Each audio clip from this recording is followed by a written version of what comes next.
എന്തൊക്കെയുണ്ട് വിശേഷം? എല്ലാവരും സുഖായിട്ടിരിക്കുന്നില്ലേ? നമ്മള് മലയാളത്തിൽ എന്തൊക്കെയാണ് പഠിച്ചത്? വ്യഞ്ജനാക്ഷരങ്ങൾ പഠിച്ചു, അതിന്റെ വാക്കുകളും പഠിച്ചു. പിന്നെ ചില്ലക്ഷരങ്ങളും അതിന്റെ വാക്കുകളും പഠിച്ചിട്ടുണ്ട്. പിന്നെ കൂട്ടക്ഷരങ്ങളും അതിന്റെ വാക്കുകളും പഠിച്ചിട്ടുണ്ട് അല്ലെ? ഇതൊക്കെ നമ്മൾ പഠിച്ചു കഴിഞ്ഞതാണ്. ഇനി നമുക്ക് എക്സാം ആണ് വരാൻ പോകുന്നത്. അപ്പൊ മലയാളം എക്സാമിന് എങ്ങനെയൊക്കെയാണ് ക്വസ്റ്റ്യൻസ് വരുന്നത്, എന്തൊക്കെ പഠിക്കണം എന്നതാണ് നമ്മൾ ഇന്ന് പഠിക്കാൻ പോകുന്നത്. അപ്പൊ എല്ലാവരും ഇവിടെ ശ്രദ്ധിച്ചിരിക്കണേ. നമ്മൾ ഒരുപാട് വാക്കുകൾ പഠിച്ചിട്ടുണ്ട് അല്ലെ? അതിന്റെ ചിത്രങ്ങളൊക്കെ നമ്മുടെ ടെക്സ്റ്റ് ബുക്കിലും കൊടുത്തിട്ടുണ്ട്. അതിൽ നിന്നും എക്സാമിന് ഇതുപോലെ ചിത്രങ്ങൾ കൊടുത്തിട്ട് അതിന്റെ പേരുകൾ എഴുതാൻ ചോദിക്കാറുണ്ട്. മനസ്സിലായോ? ചിത്രങ്ങൾ കൊടുത്തിട്ട് അതിന്റെ പേര് എഴുതാൻ ചോദിക്കാറുണ്ട്. അപ്പൊ നമുക്ക് അതിന്റെ ഒരു മോഡൽ ക്വസ്റ്റ്യൻ ചെയ്ത് നോക്കാം. ഞാൻ ഇവിടെ കുറച്ച് ചിത്രങ്ങൾ ഒട്ടിച്ചു വെച്ചിട്ടുണ്ട്. അപ്പൊ നമുക്ക് ഇതിന്റെ പേര് എങ്ങനെ എഴുതാമെന്ന് നോക്കിയാലോ.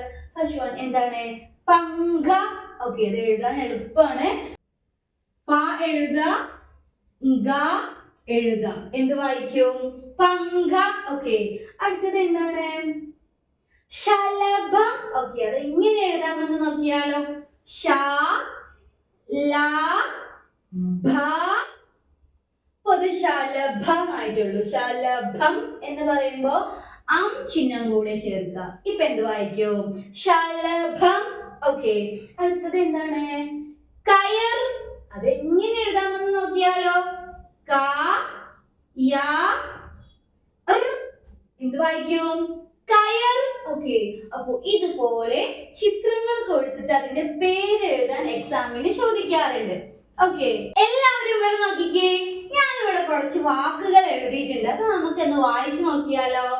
അമ്മ, മാൻ, മാങ്ങ, തവള, ചക്ക, കയർ, ശലഭം, പച്ച, സിംഹം, തേങ്ങ, ഈറ്റ, ചന്ത. അപ്പൊ നിങ്ങള് ഈ 12 വാക്കുകളും എഴുതാൻ പഠിച്ചിരിക്കണം. മനസ്സിലായോ? ഈ 12 വാക്കുകളും നിങ്ങൾ എഴുതാൻ പഠിച്ചു വെക്കുക. ഓക്കെ, പിന്നെ നമ്മള് കൂട്ടക്ഷരങ്ങൾ പഠിച്ചിട്ടുണ്ട് അല്ലെ? നിങ്ങൾ ഓർക്കുന്നില്ലേ? നമ്മള് 23 കൂട്ടക്ഷരങ്ങളും അതിന്റെ വാക്കുകളും പഠിച്ചിട്ടുണ്ട്. അതിൽ നിന്നും ഇതുപോലെ അക്ഷരങ്ങളും ചിത്രങ്ങളും ചേരുംപടി ചേർക്കാൻ ചോദിക്കാറുണ്ട്. അപ്പൊ നമുക്ക് അതിന്റെ ഒരു മോഡൽ ക്വസ്റ്റ്യൻ ചെയ്ത് നോക്കാം. ഇവിടെ നോക്കിക്കേ. ഫസ്റ്റ് വൺ എന്താണ്? എണ്ണ. ഓക്കെ, എണ്ണ. ന എന്ന കൂട്ടക്ഷരാണ് അതിൽ വരുന്നത്. ഇതിലേതാണ്? ന. ഏതാണ്? ന. ഇതല്ലേ? അപ്പൊ എണ്ണ എന്ന ചിത്രത്തിനെ ന എന്ന കൂട്ടക്ഷരത്തിലേക്ക് വരച്ചെടുത്തു. അടുത്തത് എന്താ? പപ്പടം. പ എന്ന കൂട്ടക്ഷരാണ് ഇതിൽ വരുന്നത് അല്ലെ? അതിലേതാണ്? പ. ഇതല്ലേ? അപ്പോ പപ്പടം എന്ന ചിത്രത്തിനെ പ എന്ന കൂട്ടക്ഷരത്തിലേക്ക് വരച്ചെടുത്തു. അടുത്തത് എന്താ? ചക്ക. ക എന്ന കൂട്ടക്ഷരാണ് വരുന്നത് അല്ലെ? ചക്ക. ഓക്കെ, ഇതിലേതാണ്? ഖ. ഇതാണ് അല്ലെ? അപ്പൊ ചക്ക എന്ന ചിത്രത്തിനെ ഖ എന്ന കൂട്ടക്ഷരത്തിലേക്ക് വരച്ചെടുത്തു. അടുത്തത് എന്താ? അമ്മി. ഓക്കെ, മ എന്ന കൂട്ടക്ഷരാണ് വരുന്നത്. അപ്പൊ നമ്മള് അമ്മി എന്ന ചിത്രത്തിനെ ഈ മ എന്ന കൂട്ടക്ഷരത്തിലേക്ക് വരച്ചെടുത്തു. ഇതുപോലെ കൂട്ടക്ഷരങ്ങളും ചിത്രങ്ങളും ചേരുംപടി ചേർക്കാനും എക്സാമിന് ചോദിക്കാറുണ്ട്. ഓക്കെ, പിന്നെ ഇതുപോലെ വിട്ടുപോയ അക്ഷരങ്ങൾ എഴുതാനുള്ള ക്വസ്റ്റ്യൻസും എക്സാമിന് ചോദിക്കാറുണ്ട്. ഇത് നിങ്ങൾക്ക് എളുപ്പത്തിൽ ചെയ്യാൻ കഴിയുന്ന ഒരു ക്വസ്റ്റ്യൻ ആണ്. ഓക്കെ, നിങ്ങൾ അക്ഷരങ്ങള് ശ്രദ്ധിച്ചിട്ട് വേണം ഈ ഒരു ക്വസ്റ്റ്യൻ ചെയ്യാൻ വേണ്ടിയിട്ട്. ഓക്കെ, അപ്പൊ നമുക്ക് ഇതൊന്ന് ചെയ്ത് നോക്കാം.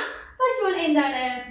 ഇതെന്താണ് വായിക്കുക? പയർ എന്നാണ് വായിക്കുക. പക്ഷെ ഇതിലെ യ എന്ന അക്ഷരം മിസ്സിംഗ് ആണ്.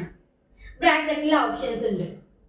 അപ്പൊ ഇതില് പയർ എന്നതിന്റെ യ എന്ന അക്ഷരം ഇതിലേതാണ്? ഏതാണ്? അത് കണ്ടുപിടിച്ച് നമ്മൾ ഇങ്ങോട്ട് എഴുതണം. ഇതിലേതാണ് യ? ഇതാണോ യ? ആണോ? അല്ല.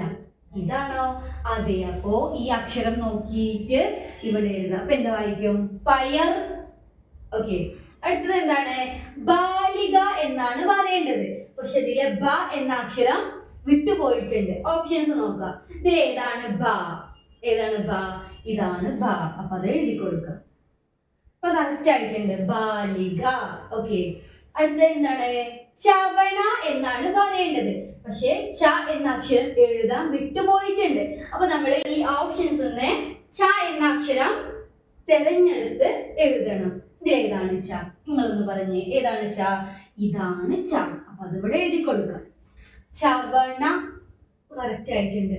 ഇതുപോലെ വിട്ടുപോയ അക്ഷരം എഴുതാൻ ചോദിക്കാറുണ്ട്. ഈ ഒരു ക്വസ്റ്റ്യൻ നിങ്ങൾക്ക് എക്സാമിന് എളുപ്പത്തില് എഴുതാൻ കഴിയുന്നതാണ്. അപ്പൊ നിങ്ങൾ അക്ഷരം ബ്രാക്കറ്റ് നോക്കി എഴുതുമ്പോൾ ശ്രദ്ധിക്കണം. കറക്റ്റ് അക്ഷരം നോക്കിയിട്ട് അത് അതുപോലെ എഴുതുക. എന്നിട്ട് ആ വാക്കൊന്ന് വായിച്ചു നോക്കുക ശരിയാണോ എന്ന്. ഓക്കെ. പിന്നെ എക്സാമിന് ഇതുപോലെ വ്യഞ്ജനാക്ഷരങ്ങൾ കൊടുത്തിട്ട് അതിന്റെ വാക്കുകൾ എഴുതാൻ ചോദിക്കാറുണ്ട്. ഓക്കെ. അപ്പൊ നമുക്ക് ഇതൊന്ന് ചെയ്ത് നോക്കാം. ഇവിടെ ഒരു അക്ഷരം കൊടുത്തിട്ടുണ്ടല്ലോ, അതേതാണ്? വാ. വായിൽ തുടങ്ങുന്ന വാക്കാണ് ഇവിടെ എഴുതേണ്ടത്.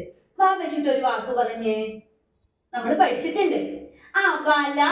വല എഴുതാം. പിന്നെ വട. Very good. വല, വട അതൊക്കെ നമുക്ക് ഇവിടെ എഴുതാൻ പറ്റും. അപ്പൊ ഞാനിപ്പോ എഴുതുന്നത് വട എന്നാണ്. വാ ഡ. ഓക്കെ. അടുത്ത എന്താണ്? ത എന്ന അക്ഷരമാണ് അല്ലേ? ത വെച്ചിട്ട് നമ്മൾ എന്തൊക്കെയാ പഠിച്ചിട്ടുണ്ട്? തല, പിന്നെ തത്ത. Okay, very good. ഞാനിവിടെ തല എന്നാണ് എഴുതാൻ പോകുന്നത്. ത ല. എന്ത് വായിക്കും? തല. ഓക്കെ. അപ്പൊ ഇതുപോലെ വ്യഞ്ജനാക്ഷരങ്ങൾ കൊടുത്തിട്ട് അതിന്റെ വാക്കുകൾ എഴുതാൻ ചോദിക്കാറുണ്ട്. ഞാൻ നേരത്തെ ഒരു 12 വാക്കുകൾ പറഞ്ഞു തന്നില്ലേ? അത് നിങ്ങൾ നന്നായിട്ട് എഴുതാൻ പഠിച്ചു വെക്കാം. അപ്പൊ നിങ്ങൾക്ക് ഏത് ക്വസ്റ്റ്യൻ വന്നാലും ആൻസർ എഴുതാൻ കഴിയും. ഓക്കെ. ആ 12 വാക്കുകളും നിങ്ങൾ നന്നായിട്ട് എഴുതാൻ പഠിച്ചു വെക്കാം. ഓക്കെ. എല്ലാവർക്കും മലയാളം എക്സാമിൽ നല്ല മാർക്ക് കിട്ടട്ടെ എന്ന് ആശംസിക്കുന്നു. Wish you all the best.